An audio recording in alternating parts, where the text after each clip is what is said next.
Предполагам, че не сте чували нито за астронавт, нито за космонавт, паднал от космоса.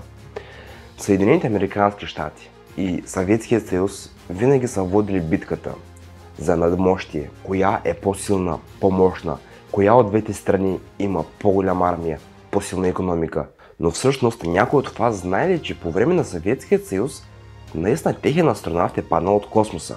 Предполагам, че хората, които се интересуват от подобна тематика, най-вероятно може би знаят този случай, но не на 100%. Ако не го знаете, то долу в коментарите споделете след видеоклипа. Бих се радвал да прочета вашите коментари. Аз съм Айхан Фая, приятели, и това е новият ми видеоклип.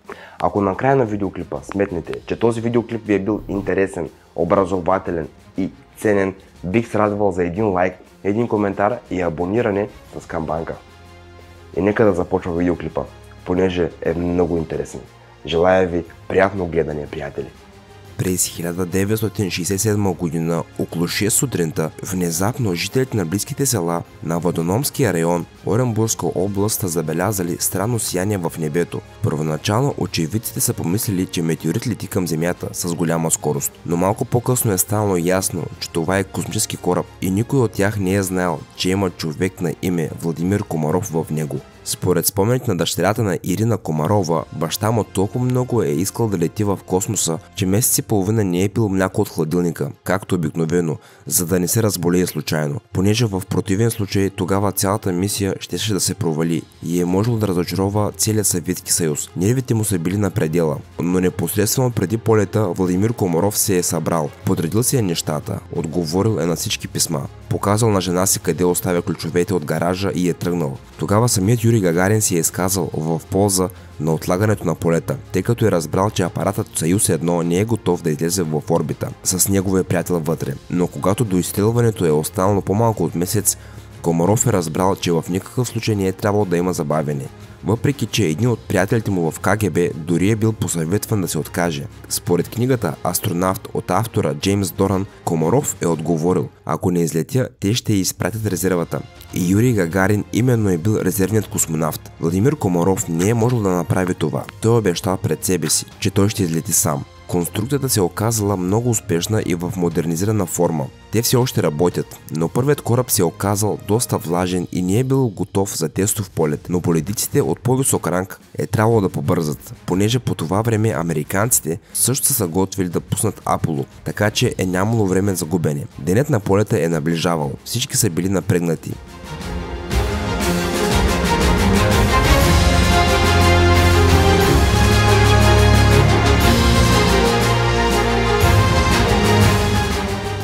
Сериозните проблеми с контрола на кораба. Предполетният тест не е вдигнал оптимизма на техниците, които са инспектирали малко повече от 200 проблема на космодрума. Царяла е мрачна атмосфера, но въпреки цялото лято на 23 април 1967 година в Съветският съюз по време на полетните изпитания в земната орбита е бил изстрелян космически кораб Съюз-1, пилотиран от пилота-космонавт на Съветския съюз, героят на Съветския съюз, инженер-полковник Комаров Владимир Михайлович. А след това първите проблеми за Комаров са започнали. Той се е появил в ефир, докладвайки за извънредните ситуации. Здравословното състояние е добро, параметрите на кабината са нормални, но лявата слънчева батерия не се отваря. КФ комуникацията не работи. Тогава поради липса на електричество, дублираща антена на телеметричната система е отворил козирката, защитаваща сензора на слънчевата звезда от изгорените газове на двигателя.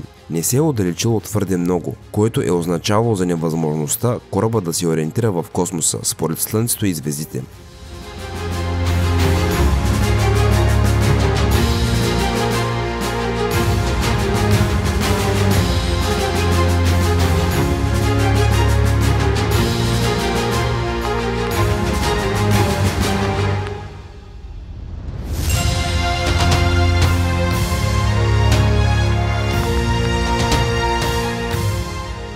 Първият опит за промяната на орбитата на кораба се е провалил. Той е започнал да се върти около оста си и когато Комаров се е опитал да разреши проблема, въртенето се е засилило. Едва след това е била получена командата за отмяна на изстрелването на Съюз-2, който е трябвало да е в помощ на Съюз-1. Държавната комисия е наредила на Комаров да кацне, което означава, че мисията се е провалила, но Комаров е приел командата съвсем спокойно. Той е включил спирачната система някъде над Африка. Падането е започнало малко по-късно.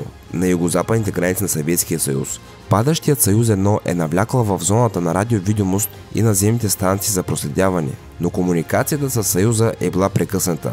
Възцарило се е тишина. Скоро гласът на Комаров се е появил отново. Той е докладвал спокойно, без никакви вълнения, че всичко е наред. Обектът премина зоната. Време на видимост 2 секунди. И след това уточнение той е добавил: предложената точка за кацане е на 50 км източно от Орск. И внезапно е последвал друг проблем. На височина от 7 км парашутът не е можел да се издърпа. Както по-късно се е оказало, силата от почти 3 тона се е оказала недостатъчна, но никой не е проверил това предварително. Резервният парашут е излязъл, но поради въртенето на устройството, неговите линии са били усукани. Корабът се е втурнал към земята с невероятна скорост и двигателят за меко кацане не е можел да потуши толкова бързо падението. И Съюз-1 се е разбил на земята.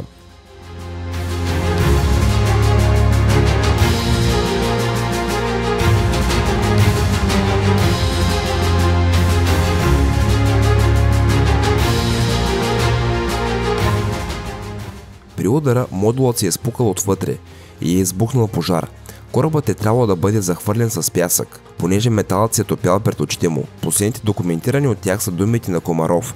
Според някои източници, когато всичко е било потушено, спасителите са открили останки от астронавтът вътре. Последните документирани от тях са били думите на Комаров: в момента съм добре, вързан с колани, чувствам се страхотно, но всичко не върви съвсем както трябва. Останките на Владимир Комаров са били погребани. Той е погребан месец и половина след смъртта си, близо до ракетната дивизия. Той е инсталирал импровизиран обелиск на място на катастрофата и са засадили брези, но дърветата не растат добре в сухата степ. Така че е станало обичай шофьорите, които минават покрай тях, да крават предварително кутия с вода и да ги поливат.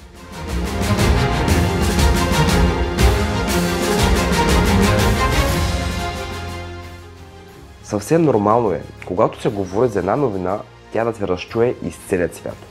Но има новини, които просто не се споделят или по-скоро не се разпространяват масово по медиите. Ако сте знали този случай, бих се радвал да прочита вашите коментари, а ако не, също бих се радвал да видя вашите коментари. Аз бях Айхан Инфая, приятели. Надявам се, че видеоклипът ви е харесал.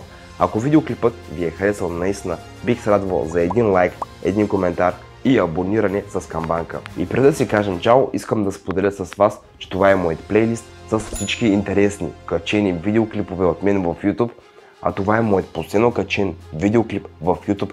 Много интересен, натискайте и се наслаждавайте. Чао, приятели! И до скоро!